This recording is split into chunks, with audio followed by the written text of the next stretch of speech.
News 18 India. News 18 India देख रहे हैं आप। मैं हूं आपके साथ सपना शुक्ला। जी हां, लोकसभा चुनाव के मुहाने पर हर पार्टी खड़ी है। ऐसे में महामंथन जारी है और भारतीय जनता पार्टी जो अपनी सबसे बड़ी मशीनरी के लिए जानी जाती है, वो राष्ट्रीय अधिवेशन में महामंथन करने जा रही है। लक्ष्य 370 के पार पहुंचना है। आज दिल्ली के भारत मंडपम में बीजेपी का 2 दिन का राष्ट्रीय अधिवेशन है। भारत मंडपम में आज होने वाली बैठक में राष्ट्रीय पदाधिकारी और राष्ट्रीय प्रवक्ता शामिल हो रहे हैं। थोड़ी देर में पीएम मोदी भी बैठक में शिरकत करने के लिए भारत मंडपम पहुंचने वाले हैं।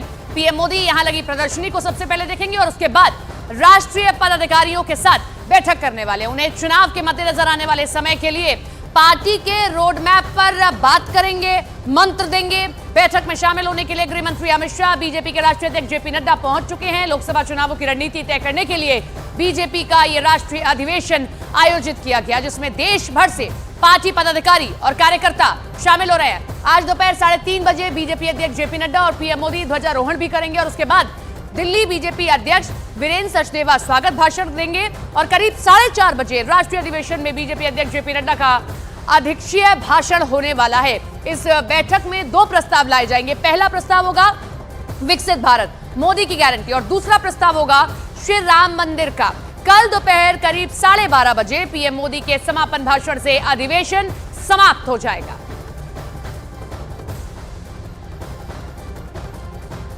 बारह राज्यों में सरकार, केंद्र में भारतीय जनता पार्टी की सरकार, दूसरा टर्म खत्म होने आया। अब तैयारी तीसरे टर्म की है। 303 सीटें हासिल की थी 2019 के लोकसभा चुनाव में, लेकिन अब अपनी ही बनाई लकीर को और बड़ा करने की तैयारी भारतीय जनता पार्टी की, प्रधानमंत्री नरेंद्र मोदी की, और लक्ष्य 370 के पार।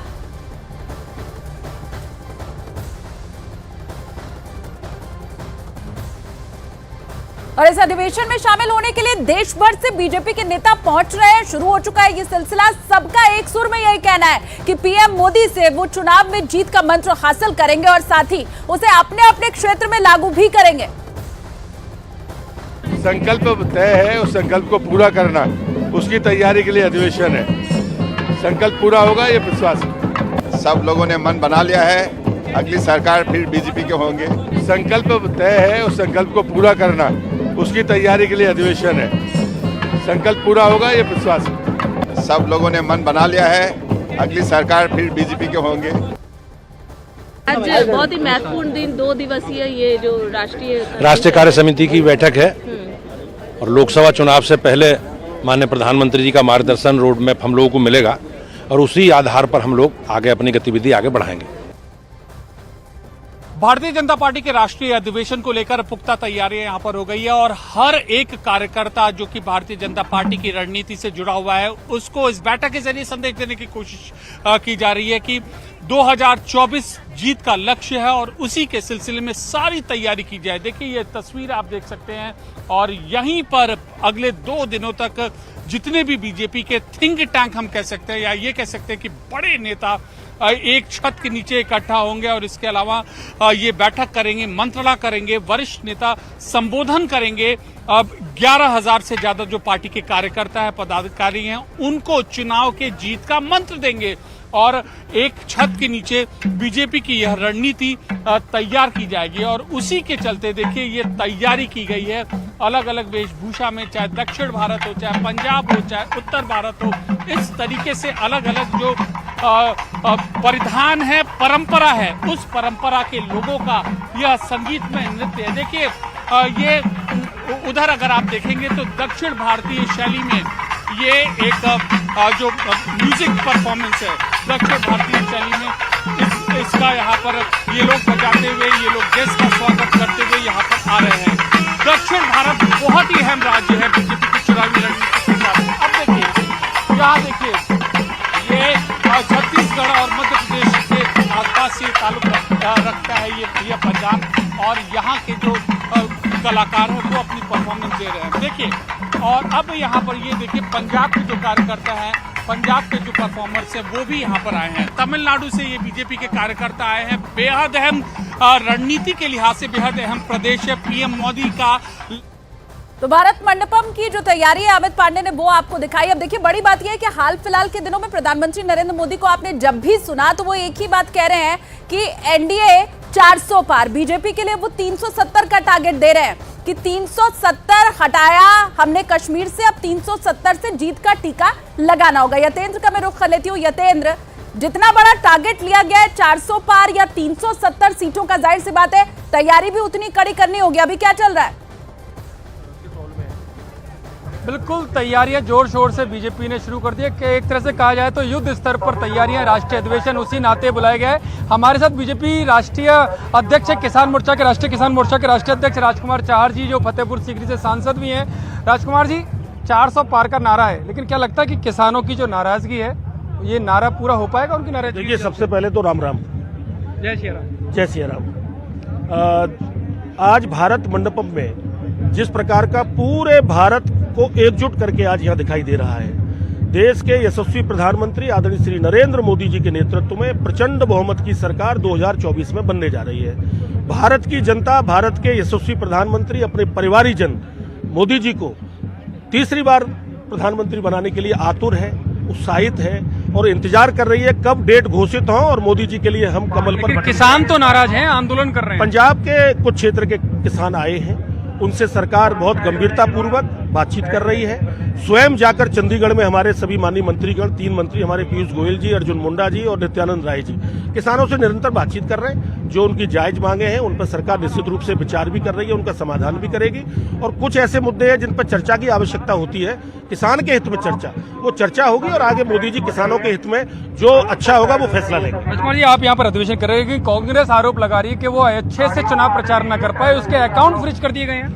देखिए, कांग्रेस पार्टी की मुखिया सोनिया जी चुनाव नहीं लड़ रही हैं। कांग्रेस ये समझ चुकी है कि अब उनकी दाल गलने वाली नहीं है। झूठ की, फरेब की, परिवारवाद की और भ्रष्टाचार की राजनीति लंबी नहीं चल सकती। ये देश परिवारवाद के खिलाफ खड़ा हो गया है, भ्रष्टाचार के खिलाफ खड़ा हो गया है और देश के पुत्र और देश के परिवारी, जिन्हें आज पूरा देश कहता है हमारा भाई, हमारा बेटा, हमारा भतीजा, ऐसे देश के प्रधानमंत्री नरेंद्र मोदी जी के साथ देश की जनता खड़ी है। कोई किसी का दुष्प्रचार काम आने वाला नहीं है। मोदी जी के नेतृत्व में तीसरी बार भारत में भारतीय जनता पार्टी की सरकार प्रचंड मंत्री यहाँ से लेकर जाएंगे 400 पार, उत्साह के साथ जाएंगे। आप देखिए किस प्रकार का वातावरण है, पूरा भारत एकजुट है। एक बड़े उत्साह के साथ उल्लासित होकर उत्साह पूर्व में मोदी जी का उद्बोधन के बाद, राष्ट्रीय अध्यक्ष जी के उद्बोधन के बाद, माननीय गृह मंत्री जी के उद्बोधन, अमित शाह जी के उद्बोधन के बाद, जो आज हमारे नए भारत के लौह पुरुष हैं, और माननीय मोदी जी आज पूरे दुनिया में जिन्होंने भारत को आज जिस प्रकार से आज गौरवान्वित किया है, तो भारत की जनता भी उत्साहित है, हम सब कार्यकर्ता बहुत उत्साहित है। प्रचंड बहुमत की सरकार बनने वाली है, सारे रिकॉर्ड टूटेंगे। चलिए, प्रचंड बहुमत का दावा कर रहे हैं राजकुमार चाहर, जो किसान मोर्चा के राष्ट्रीय अध्यक्ष हैं। उनका कहना है कि कुछ किसान, जो पंजाब के कुछ संगठन है, केवल वही विरोध कर रहे हैं, बाकी सब किसान मोदी सरकार के साथ है और उनकी जो मांगे, जो जायज मांगे, वो सरकार मानने के लिए तैयार है। और बाकी की कुछ मांगों पर चर्चा होगी, चर्चा के बाद जो भी फॉर्मूला निकल कर आएगा उस पर वो काम करेंगे। जी बिल्कुल, होमवर्क दिया जाएगा यहाँ से और उस होमवर्क को फिर पूरा करने का काम होगा, जिसका रिजल्ट आएगा मई में, जब रिजल्ट सामने आ जाएंगे। अमित का रुख कर लेते हैं। अमित, ये जो अधिवेशन है, अगर 2014 का और 19 की बात करते हैं, रामलीला मैदान में हुआ, उससे और ज्यादा बड़ा हो गया है, क्योंकि अब कुनबा भी बढ़ गया है, आपके साथी बढ़ गए हैं, तो आपका होमवर्क भी उतना बड़ा हो गया है, टारगेट भी बड़ा हो गया है।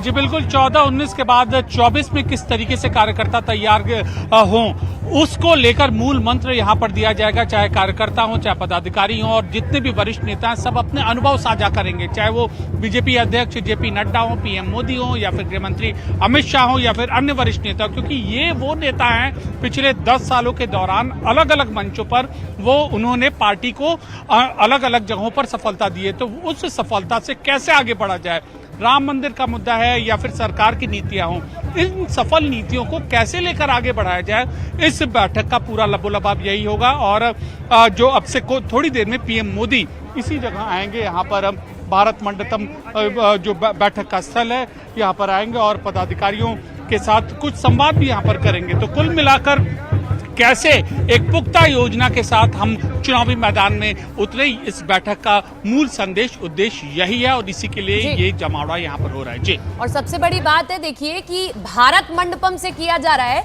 ये भारत मंडपम भी गवाह है कि विकसित भारत जो प्रस्ताव आज लाया जाएगा, उसी के तहत ये बनाया गया था और G20 सफलतापूर्वक यहाँ पर आयोजित किया गया। मैं लौटूंगी आप दोनों के पास में।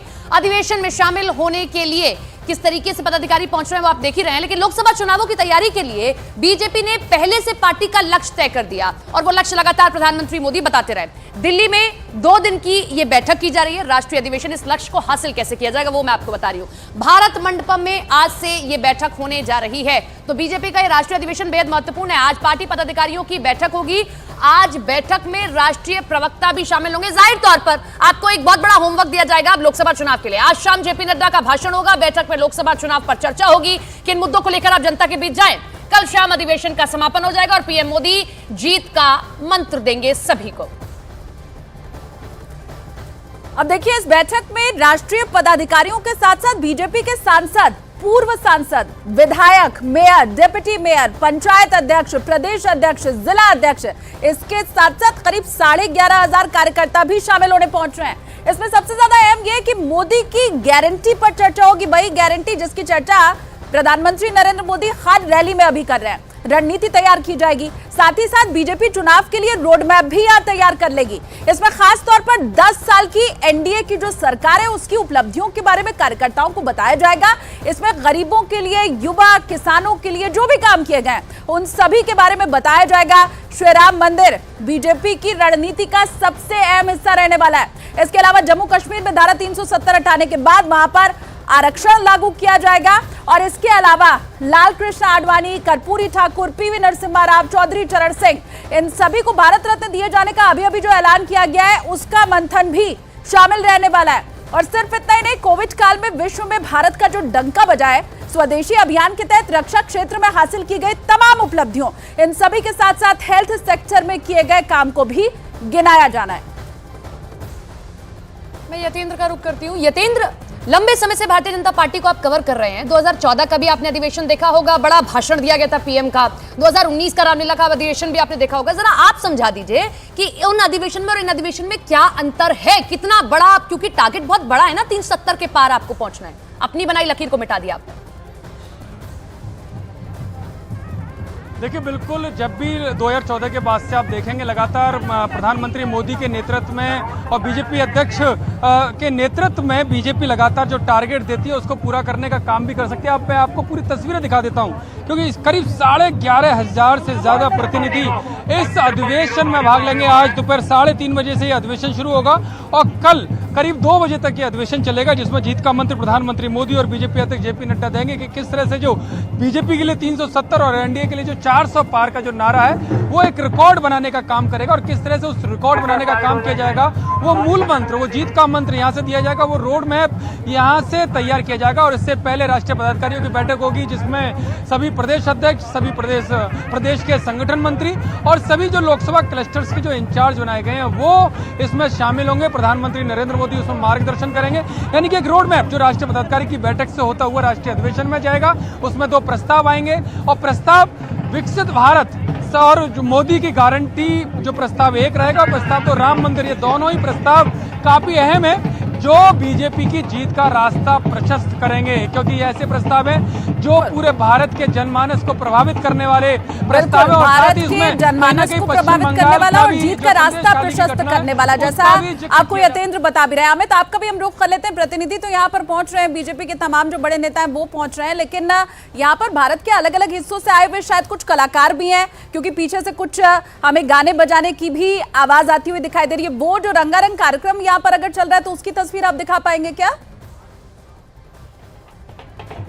जी बिल्कुल, हम आपको ये तस्वीरें यहाँ पर दिखा रहे हैं। देखिए, ये जो अलग अलग शैली के जो कलाकार हैं वहाँ पर ये मौजूद हैं और देखिए ढोल नगाड़ों से जो गेस्ट आ रहे हैं, जो अतिथि आ रहे हैं, उनका ये स्वागत किया जा रहा है। और आगे देखिए वहाँ पर ये छत्तीसगढ़ का जो ट्राइबल डांस है और पारंपरिक नृत्य है वो किए जा रहे हैं। देखिए यहाँ पर खास तरीके से भगवा तरीके के जो परिधान है उसको पहनकर लोग यहाँ पर जो है एक बजा रहे हैं, म्यूजिकल इंस्ट्रूमेंट बजा रहे हैं। राम मंदिर के बनने के बाद पीएम मोदी वहाँ पर गए थे। ये एक इमेज, ये एक छवि उनके मन में देने की कोशिश की जा रही है कि ये भी एक अहम मुद्दा है और इस पर जनता को पहुंचा। देखिए ये तस्वीरें बेहद खास है। उत्तर पूर्व से, नॉर्थ ईस्ट से डेलीगेट्स आई हैं और नॉर्थ ईस्ट पर पीएम मोदी का हमेशा से ध्यान रहता है, पार्टी का हमेशा से ध्यान रहता है, पार्टी से बहुत सफलता दिलाई है, तो ये डेलीगेट्स वहां पर आए हैं। नॉर्थ ईस्ट हो, साउथ इंडिया हो या फिर जो पार्टी के अहम मुद्दे हो, हर तरीके की तस्वीर यहाँ पर देखने को हमें मिल सकती है। देखिए उत्तर पूर्व की मैं बात कर रहा था। सर कहाँ से आए आप? मणिपुर से। मणिपुर से। वहां तो बहुत बड़ा आंदोलन हो रहा है और किस तरीके से आप इस मुद्दे को ले जाएंगे? नहीं, आजकल थोड़ा आराम, शांति हो रहा है, शांति हो रहा है। क्या आप वहां आपकी पार्टी के कार्यकर्ताओं को क्या संदेश दिया गया है ऊपर से कि वहां तक आम जनता तक पहुंचाएं? तो बीजेपी तो वापस फिर आना है ना। बेहद संवेदनशील